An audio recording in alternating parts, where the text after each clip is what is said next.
Soul Sister series, In Pursuit of a Pleasure-Filled Life.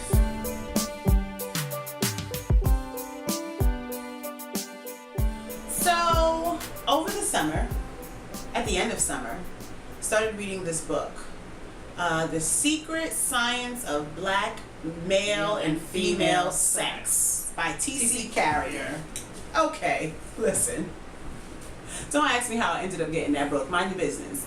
But I was minding my business, you know, kind of getting some books to educate myself. And then this book came up because I have my Kindle app, and I have Prime on Amazon. And then I also have like Kindle for free. So then there's all these books that I can get for free. And I saw it and I was like, well, it's cost $0.00, so I'm going to cop that. And started reading it, and so the name is The Secret Science of Black Male and Female Sex, and if there's like 22 chapters, it doesn't get to sex until like the 20th chapter. Right. The first 19 chapters are just kind Science. Science. I know. She, of course, you know, I take forever to read everything. She's probably still on chapter 10. No.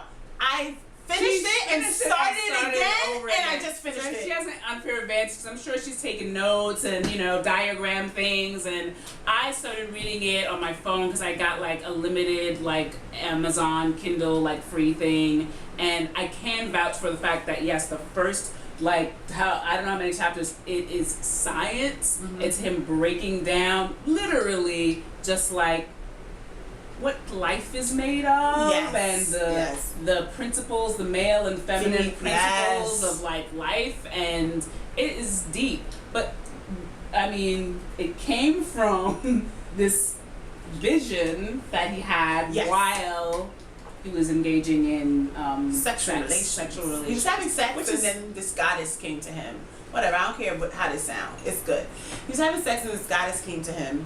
How do you say her name? Nekhbet. Like, you've heard of her before. I never heard of her. I'm familiar with this kind of name because I've had instructions in Kemet, which is the real name for Egypt.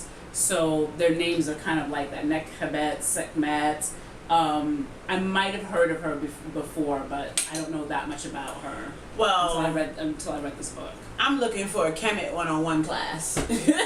So she comes to him in this vision and basically leads him to write this book and connect the dots to what needs to happen in order for for the diaspora to regain its strength and love and prominence and to connect ourselves to the great I am. You know, God, universe, goddess, whomever you deem that to be. And so what's so great about this book is it's challenging. When I first started reading it, like, I was like, what is this man talking about? And I had to create a little way to read the book because I'm analytical, so I had to create like a 3-step process to read it. So like when I felt like I was being challenged, I was like, this dude is crazy. Like I said to you, he wrote down things I just be thinking. Why he wrote it down and then did the research of the shit that I be thinking. So it challenged me. Now I'm thinking these things in my regular life, but then to see it written down and to see it researched, I was like, wow, this is really challenging to me. So my little 3-step process was, okay, recognize when I'm being challenged, which is usually I have some physical reaction, understand what belief system is being challenged, and then ask myself, if I choose to believe this, what's the downside? What is the downside if I choose to believe this? And after finishing the whole book, there is no downside for me if I choose to believe everything in it. So he talks a lot, and then it was this book that just, everything that I love, he's talking about chakras. He's talking about astrology. Did you get to all of that? No, I didn't get. I guess the astrology part. I did get to the astrology and chakras part. Yeah. He goes and breaks down all of the different signs, and I did get to that part. I mean, he talks about all the things that I love, and before he even gets to any type of sexual connection, then he does a lot with history. You know, after reading his book, I went and got me some other historical books just to kind of like level set my understanding of Kemet and Egyptology and Comedicism. Yeah. Just kind of like set myself.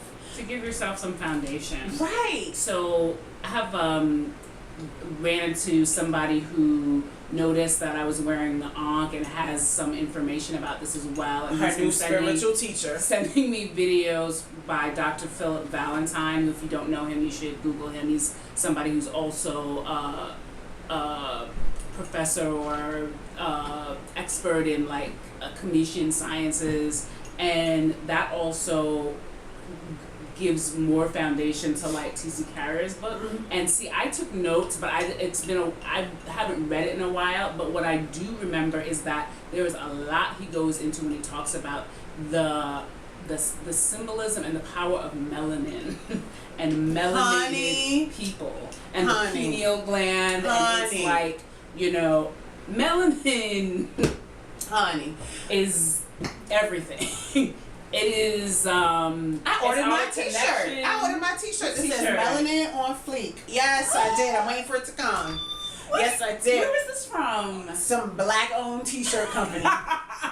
Yes. Can't wait. Yeah. What? Yeah. But yeah. Because it really is. It really. And when it's one of the reasons why they say black don't crack. And part of what I started to investigate after reading or while reading this book is this notion that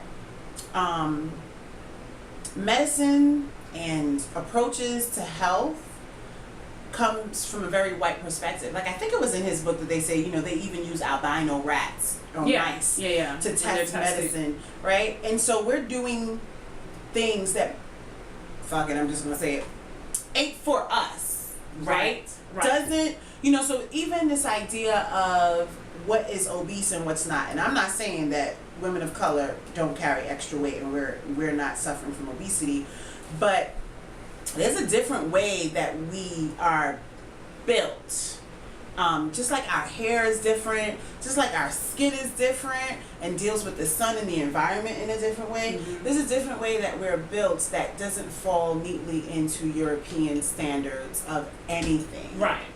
You know, we've been sort of like disconnected from and ripped from so much of our connection with what it really means to be successful, to be happy, and what we value is so much. You know, they talk about how Western, you know, or white or European are very limited in their ability to experience a connection with the great divine because they are so preoccupied with capital and material things. And so, you know, like he talked about rappers and how the structure of like black families are torn apart and they've replaced, you know, the value of a woman, of a black woman with cars and gold and money and diamonds and stuff like that. And you see that and it's like this, it's like a disease, you know, but I think that for me it's affirming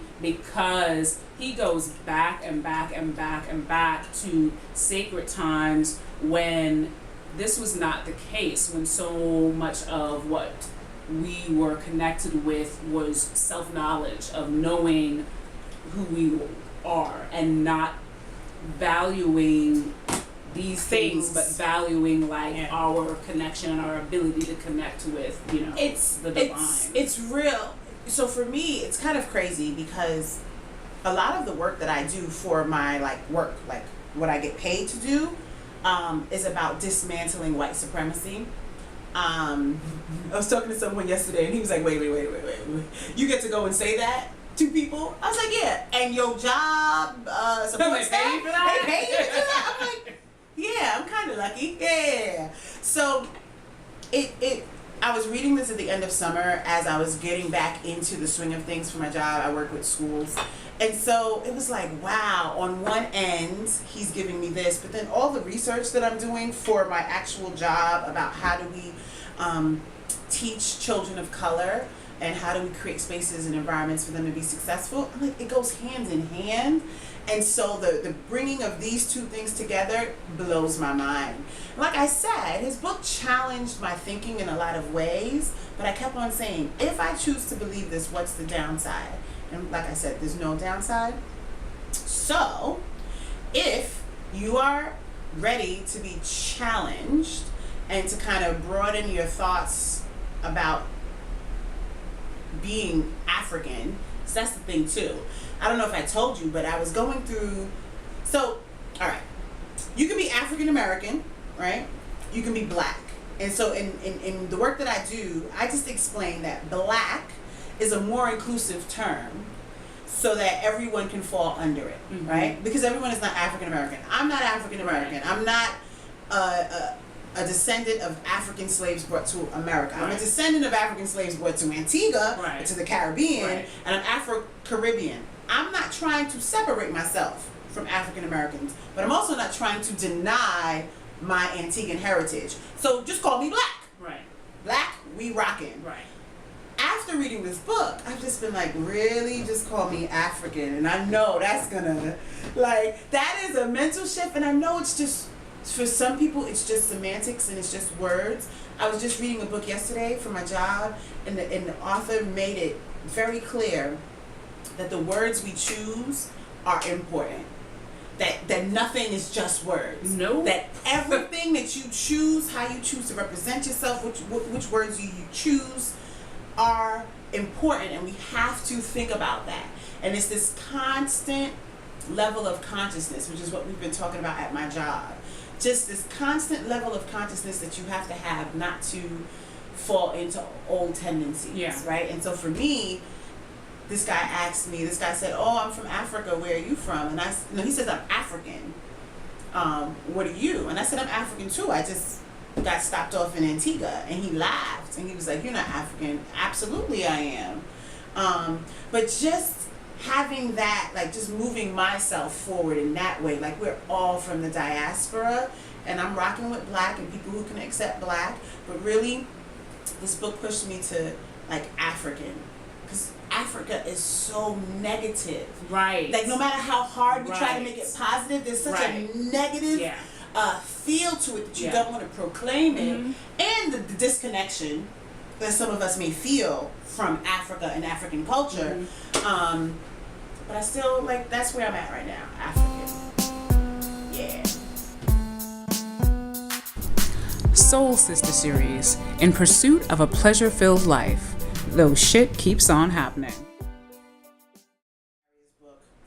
And I just think to myself, I'm going to be writing me another book, because it was definitely, from a male perspective, good. It was good. It was very good. It was very good. It was very good. Very, very good. But you know, I want some goddess shit, so I need some female perspective. We need the neck Habet. We need neck Habet to write this book.